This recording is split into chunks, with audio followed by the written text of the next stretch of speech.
Hello दोस्तों। स्वागत है आपका हमारे यूट्यूब चैनल में। आज हम मॉडर्न हिस्ट्री में यूरोपीय कंपनियों के आगमन के बारे में पढ़ेंगे। तो चलते हैं सेशन की ओर। भारत में यूरोपीय कंपनियों का आगमन।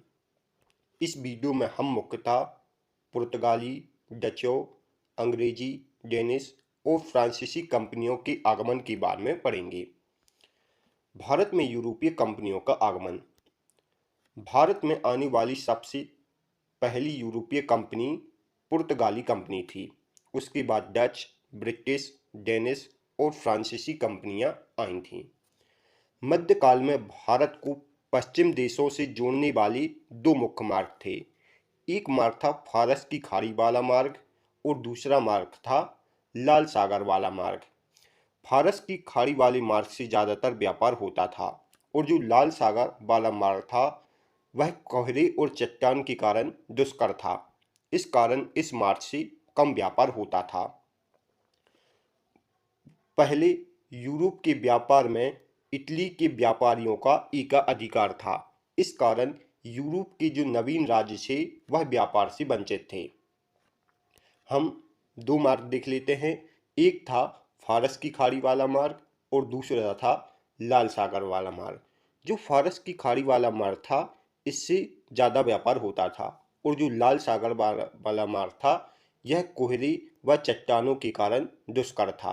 इस कारण इस मार्ग से कम व्यापार होता था। लेकिन कालांतर में फारस की खाड़ी वाले मार्ग पर ओटोमन साम्राज्य का अधिकार हो गया था। इस कारण इस रूट पर होने वाले व्यापार में यह दुविधा उत्पन्न कर रहे थे।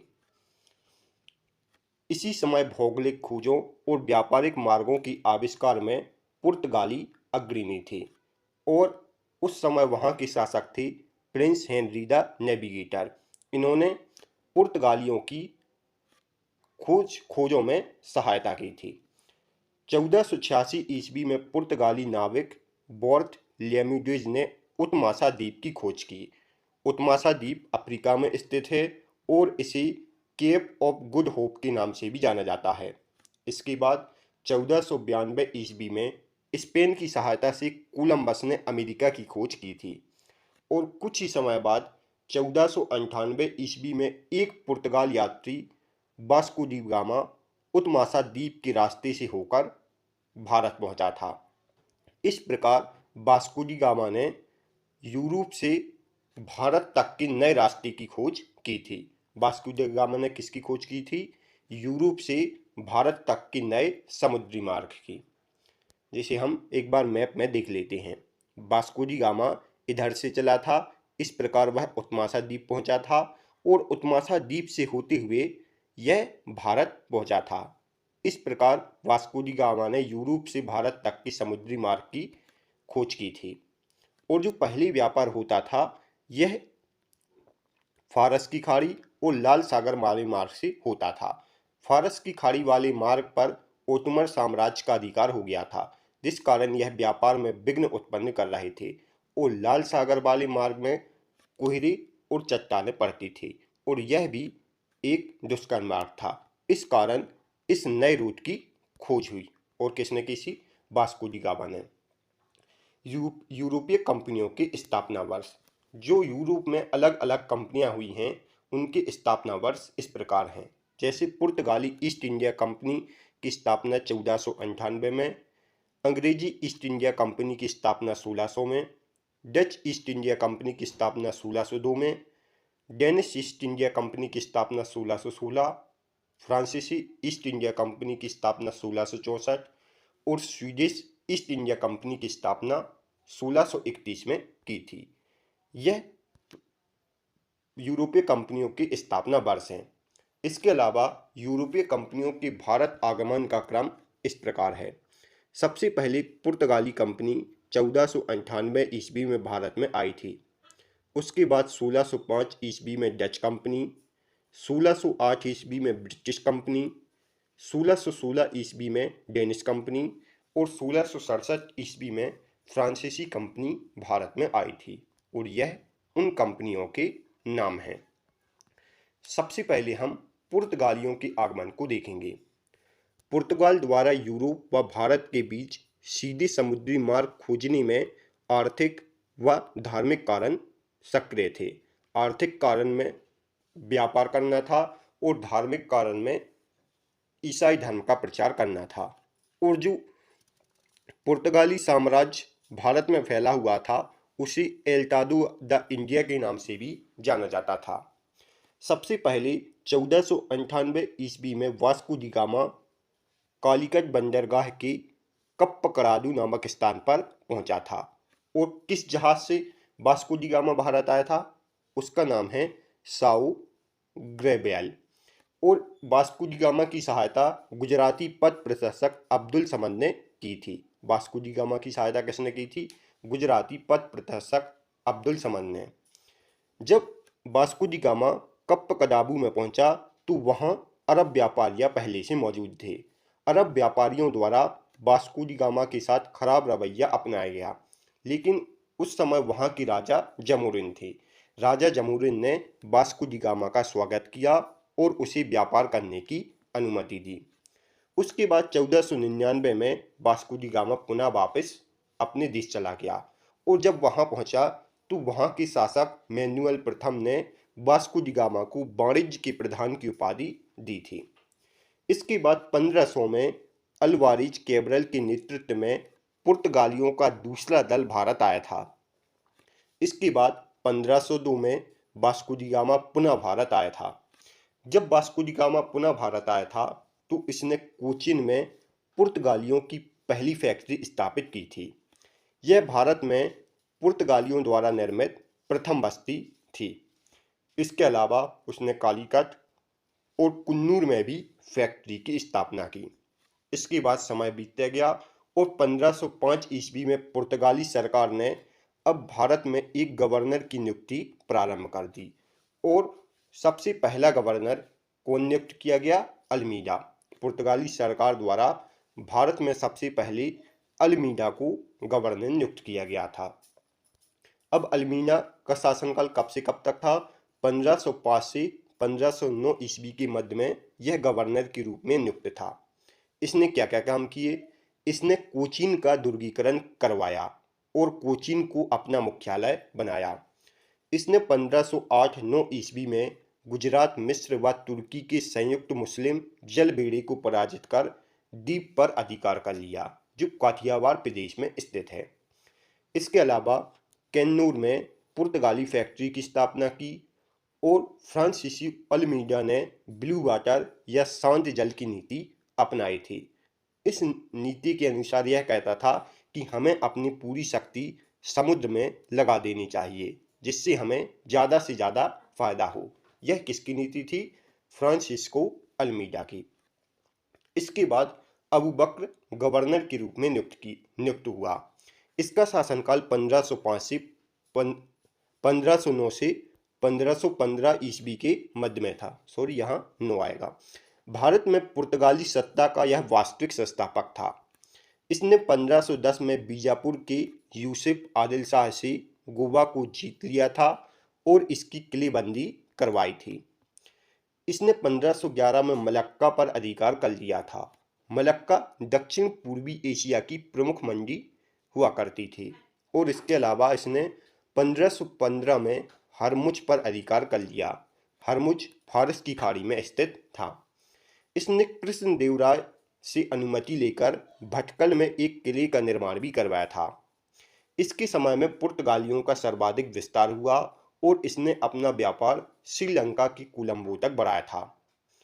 अबू बकर के बाद पुनः वास्को डी गामा गवर्नर बनकर भारत आता है। यह गवर्नर के रूप में 1524 से 1529 ईस्वी तक रहा था। 1529 ईस्वी में इसकी गोवा में मृत्यु हो जाती है और गोवा में ही इसे दफन किया गया था। गोवा में ईसाई संत सेंट जेब्रियर की कब्र भी स्थित है। इसके बाद नीनू डी कुन्हा गवर्नर के रूप में नियुक्त हुआ था। इसे अबू बकर का वास्तविक उत्तराधिकारी माना जाता है। जो वास्को डी गामा हुआ था, यह अनिश्चित काल के लिए गवर्नर बना था। अबू बकर के बाद वास्तविक उत्तराधिकारी किसे माना जाता है? नीनू डी कुन्हा को।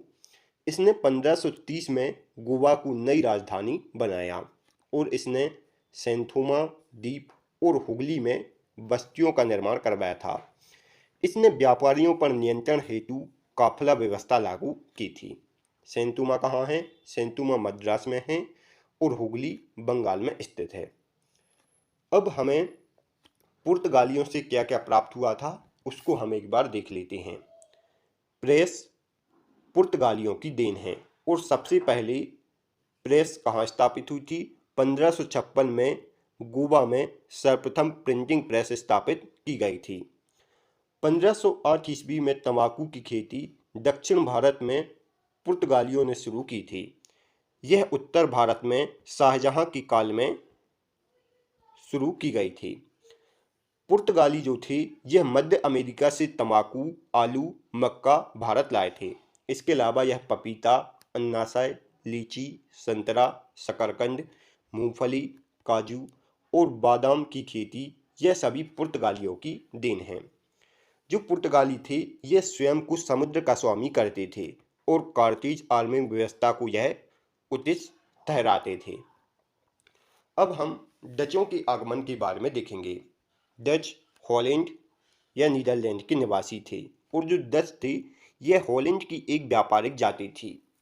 1595 ईस्वी में कॉर्नेलियस हाउटमैन के नेतृत्व में डचों का पहला अभियान दल सुमात्रा पहुंचा था। इसके बाद 1602 ईस्वी में हॉलैंड की सरकार ने 8 डच कंपनियों को मिलाकर united east India company of Netherland की स्थापना की थी। अब इन कंपनियों ने मिलकर 1605 ईस्वी में वादर हेग के नेतृत्व में मसूलीपट्टनम में अपनी पहली फैक्ट्री स्थापित की थी। यह कंपनियां मिलकर समुद्री बीड़ों को व्यापार करने के लिए दूर दूर तक भेजती थी। इसी क्रम में 1605 ईस्वी में वादर हेग के नेतृत्व में एक समुद्री बेड़ा भारत आया था और वादर हेग ने मसूलीपट्टनम में अपनी पहली फैक्ट्री स्थापित की थी। 1610 ईस्वी में पुलिकट में डचों ने फैक्ट्री और मुख्यालय स्थापित किया था। पुलिकट में डचों ने फैक्ट्री का स्थापित की थी 1610 में और यहीं पर इन्होंने गेंद्रिया के किले का निर्माण करवाया था और स्वर्ण पैगोडा नामक स्वर्ण सिक्के का प्रचलन करवाया था। 1653 में इन्होंने बंगाल के चिनसुरा में फैक्ट्री स्थापित की थी। जो चिनसुरा था यह डचों का सबसे बड़ा व्यापारिक केंद्र था और यहीं पर इन्होंने गुस्ताम्बिल फोर्ट का निर्माण करवाया था। आगे चलकर 1759 ईस्वी में अंग्रेजों और डचों के बीच वेदरा का युद्ध होता है जिसमें अंग्रेज विजय हो जाते हैं और यहीं से डचों का पतन प्रारंभ हो जाता है। डचों के प्रमुख व्यापारिक केंद्र डचों ने 1605 ईस्वी में मसूलीपट्टनम में और 1610 ईस्वी में पुलिकट में अपने व्यापारिक केंद्र बनाए थे। उसके बाद 1616 में सूरत में, 1641 में बिमलीपट्टनम में, 1645 में कारिकल में, 1653 में चिनसुरा, 1658 में बालासूर, 1658 में ही नागपट्टनम और कासिम बाजार में अपने व्यापारिक केंद्र बनाए थे। इन्होंने 1663 में कोचीन में अपना व्यापारिक केंद्र बनाया। डच लोग भारत से मुख्यतः सूती वस्त्र, नील, सूरा, कच्चा रेशम, अफीम, नमक और चावल निर्यात करते थे। यह भारत से मसाले का निर्यात नहीं करते थे या ना के बराबर करते थे। अब हम अंग्रेजी कंपनियों के आगमन के बारे में पढ़ेंगे। 1959 में ब्रिटिश यात्री जॉन मिलहेल स्थल मार्ग से सबसे पहले भारत आया था। सबसे पहले भारत आने वाला ब्रिटिश यात्री कौन था? John मिलहेल hall. एलिजाबेथ प्रथम का शासनकाल ब्रिटिश इतिहास काल में स्वर्णिम युग माना जाता है। इन्हीं के समय में 31 दिसंबर 1600 ईस्वी को एक विशाल व्यापारिक कंपनी की स्थापना की गई थी और इस कंपनी का क्या नाम था? इस कंपनी का नाम था the governor and company of merchant of London trading into the east Indies company. इस कंपनी का इतना बड़ा नाम था और कब की गई थी स्थापना? 31 दिसंबर 1600 को एलिजाबेथ प्रथम के शासनकाल में। 1601 ईस्वी में कंपनी की पहली यात्रा इंडोनेशिया देश में की गई थी। कहाँ की गई थी? इंडोनेशिया देश में। इसके बाद 1602 ईस्वी में कंपनी के जहाज़ों और पुर्तगालियों के जहाज़ों के बीच समुद्री युद्ध होता है, जिसमें कैप्टन बेस्ट ने समुद्री युद्ध में पुर्तगालियों को पराजित किया था। आगे चलकर 1608 ईस्वी में कैप्टन हॉकिंस के नेतृत्व में हेक्टर नामक जहाज सूरत पहुंचा था। तो इन्होंने 1608 में सूरत में ही अपनी पहली फैक्ट्री स्थापित की और यह फैक्ट्री अस्थायी रूप से इन्होंने स्थापित की थी। जो हॉकिंस थे यह सूरत से ही जहांगीर के दरबार में पहुंचे थे। हॉकिंस फारसी भाषा में बात करता था, इस कारण जहांगीर उससे खुश हुआ और हॉकिंस को 400 का मनसब और इंग्लिश खान की उपाधि दी थी। आगे चलकर 1611 में इन्होंने मसूलीपट्टनम में अपनी दूसरी फैक्ट्री स्थापित की और 1613 में इन्होंने सूरत की फैक्ट्री को स्थायी रूप से स्थापित किया था। इसके बाद 1615 ईस्वी में सर थॉमस रो, जो कि जेम्स प्रथम के राजदूत थे, जहांगीर के दरबार में आए थे और यह 3 वर्षों तक जहांगीर के दरबार में रहे थे। इन्होंने व्यापार करों के छूट से संबंधित जहांगीर से 2 लाइसेंस प्राप्त किए। आगे चलकर 1632 ईस्वी में अंग्रेजों ने गोलकुंडा की बंदरगाहों से व्यापार अधिकार करना प्रारंभ किया। 1632 ईस्वी में अंग्रेजों ने गोलकुंडा की बंदरगाहों से अपना व्यापार करना प्रारंभ किया। इन्होंने गोलकुंडा के सुल्तान अब्दुल्ला कुतुब शाह से 500 पाउंड वार्षिक कर के रूप में गोलकुंडा को प्राप्त किया था और यहाँ से व्यापार अधिकार प्राप्त किए थे। जो यह लाभकारी फरमान जारी हुआ था सुल्तान के कारण, इस फरमान को सुनहरे फरमान के नाम से भी जाना जाता है। आगे चलकर 1639 में चंद्रगिरी के शासकों से अंग्रेजों ने मद्रास को पट्टी पर प्राप्त किया था। अंग्रेजों ने मद्रास को कब प्राप्त किया था? 1639 ईस्वी में चंद्रगिरी के शासक थे। इसके बाद 1651 ईस्वी में ब्रिजमैन के नेतृत्व में हुगली में एक कारखाना स्थापित किया गया। इस प्रकार धीरे धीरे अंग्रेज हर जगह अपने कारखाने स्थापित कर रहे थे। इन्होंने 1651 ईस्वी में ही बंगाल, बिहार और उड़ीसा में मुक्त व्यापार करने का अधिकार प्राप्त किया। यह कैसे किया था? उस समय बंगाल के सूबेदार थे शाह शुजा। शाह शुजा ने 3000 रुपये वार्षिक कर के बदले बंगाल, बिहार और उड़ीसा में कंपनी को व्यापार करने की छूट दी थी। अब 1661 ईस्वी में क्या होता है? 1661 ईस्वी में ब्रिटेन के सम्राट चार्ल्स द्वितीय और पुर्तगाल राजकुमारी कैथरीन का विवाह होता है और जब विवाह होता है तो दहेज के रूप में बम्बई सम्राट चार्ल्स द्वितीय को प्राप्त होता है। चार्ल्स द्वितीय 1669 में बम्बई को 10 पाउंड वार्षिक किराए पर कंपनी को दे देती हैं और जब कंपनी को बम्बई प्राप्त होता है तो इसका गवर्नर जेरोल्ड ओगियार को बनाया जाता है। यह बम्बई का शहरीकरण करते हैं। जेरोल्ड ओगियार बम्बई का शहरीकरण करते हैं। इसके बाद 1687 ईस्वी में अंग्रेजों ने अपना कार्यालय सूरत से मुंबई में शिफ्ट किया था। अपना कार्यालय सूरत से मुंबई अंग्रेजों ने कब शिफ्ट किया था? 1687 में। 1698 ईस्वी में अंग्रेजों ने बंगाल के एक जमींदार इब्राहिम खां से 1200 रुपये में 3 गांव की जमींदारी खरीद ली थी। यह 3 गांव कौन कौन से हैं? यह है गोविंदपुर, सूतानती और कालीकाता। यह तीनों गांवों को विकसित कर यहाँ कलकत्ता नगर बसाया गया था और कलकत्ता नगर को बसाने का श्रेय जॉब चारनाक को जाता है। 1700 में कलकत्ता को कंपनी ने अपना पहला पैसेंजर नगर घोषित किया था। 1774 से 1791 तक कलकत्ता ब्रिटिश भारत की राजधानी रही थी। 1700 में कलकत्ता में एक फोर्ट विलियम कॉलेज का निर्माण किया था और जो फोर्ट विलियम कॉलेज थे इसके प्रथम अध्यक्ष चार्ल्स आयर बनाए गए थे। यह सभी पॉइंट आपको कलकत्ता के बारे में याद रखना है। और जो कलकत्ता था यह पूर्वी भारत की सभी बस्तियों का केंद्र बन गया था। इसके बाद क्या होता है, 1517 में कंपनी रियासत प्राप्त करने के लिए जॉन शरमन के नेतृत्व में एक दल मुगल शासकों के दरबार में भेजती है। दल के एक सदस्य हैमिल्टन द्वारा मुगल शासक फर्रुखसियर का इलाज कर दिया जाता है। उस समय फर्रुखसियर एक गंभीर बीमारी से ग्रसित था। दल के एक सदस्य हैमिल्टन द्वारा फर्रुखसियर की बीमारी का इलाज कर दिया जाता है। इस कारण फर्रुखसियर ने 1717 में शाही फरमान जारी किया था। इस फरमान को इतिहासकार ओमर्स द्वारा इंग्लिश कंपनी का मैग्ना कार्टा कहा जाता है। इस फरमान में क्या था, 3000 रुपये वार्षिक कर के बदले बंगाल में मुक्त व्यापार की छूट। इसके अलावा 10,000 रुपये वार्षिक कर के बदले सूरत में सभी कर से मुक्ति और बंबई में कंपनी द्वारा ढाले गए सिक्के चलाने की आज्ञा। यह सभी उस फरमान में आदेश थे। इसके अलावा अंग्रेजी कंपनियों ने अपने अनेक व्यापारिक केंद्र बनाए थे। जैसे 1608 में इन्होंने सूरत में अस्थायी व्यापारिक केंद्र बनाया था और 1613 में से स्थायी कर दिया था।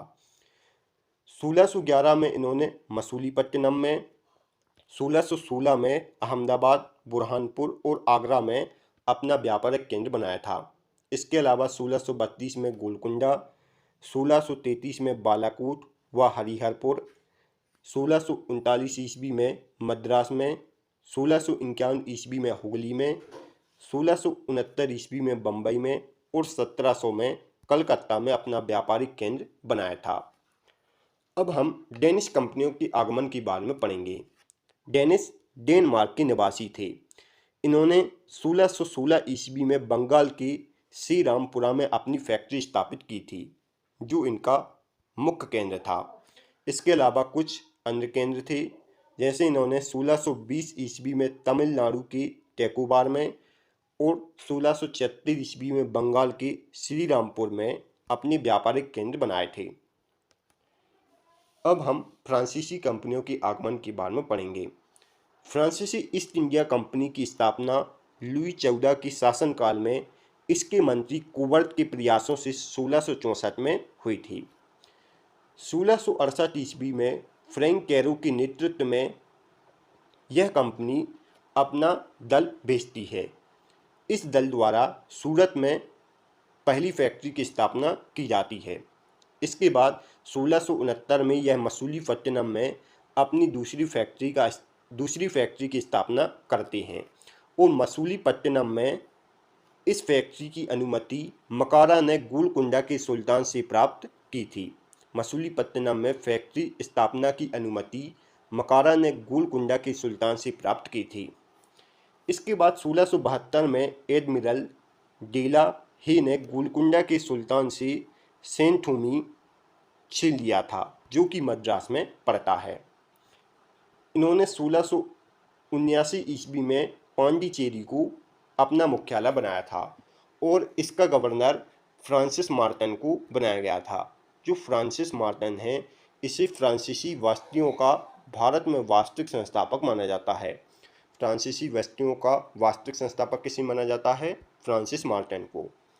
1690 से 1692 के बीच फ्रांसिस मार्टन ने बंगाल के चंद्रनगर में बस्ती को बसाया था और जो चंद्रनगर में इसे जमीन मिली थी, यह इसे बंगाल की सूबेदार शाइस्ता खां से प्राप्त किया था। फ्रांसिस मार्टन ने बंगाल की सूबेदार शाइस्ता खां से चंद्रनगर में जमीन प्राप्त की थी और यहाँ पर बस्ती को बसाया था। इसके बाद 1720 में लियानर को गवर्नर बनाया गया। कालांतर में 1635 में डूमा को गवर्नर बनाया गया। इसके काल में फ्रांसीसी कंपनियों का अत्यधिक विकास हुआ था। इसके बाद 1742 में डुप्ले को गवर्नर बनाया गया। 1760 ईस्वी में बांडीवास का युद्ध होता है। यह अंग्रेजों और फ्रांसीसियों के बीच हुआ था। अंग्रेजों की तरफ से इस युद्ध का नेतृत्व आर्कूट ने और फ्रांसीसियों की तरफ से इस युद्ध का नेतृत्व लाली ने किया था। इस युद्ध में अंग्रेजों की विजय होती है। आगे चलकर अंग्रेज 1761 में फ्रांसीसियों से पांडिचेरी छीन लेते हैं और उस पर अधिकार कर लेते हैं। Thanks for watching. दोस्तों, यदि आपको हमारी वीडियो पसंद आई हो तो आप हमारे इस वीडियो को लाइक और शेयर जरूर करें। इसके साथ ही चैनल को सब्सक्राइब करें। आप हमारे इस वीडियो से रिलेटेड पीडीएफ को हमारे टेलीग्राम चैनल से डाउनलोड कर सकते हैं, जिसका लिंक डिस्क्रिप्शन में दिया हुआ है। तो मिलते हैं नेक्स्ट वीडियो में, तब तक के लिए गुड बाय।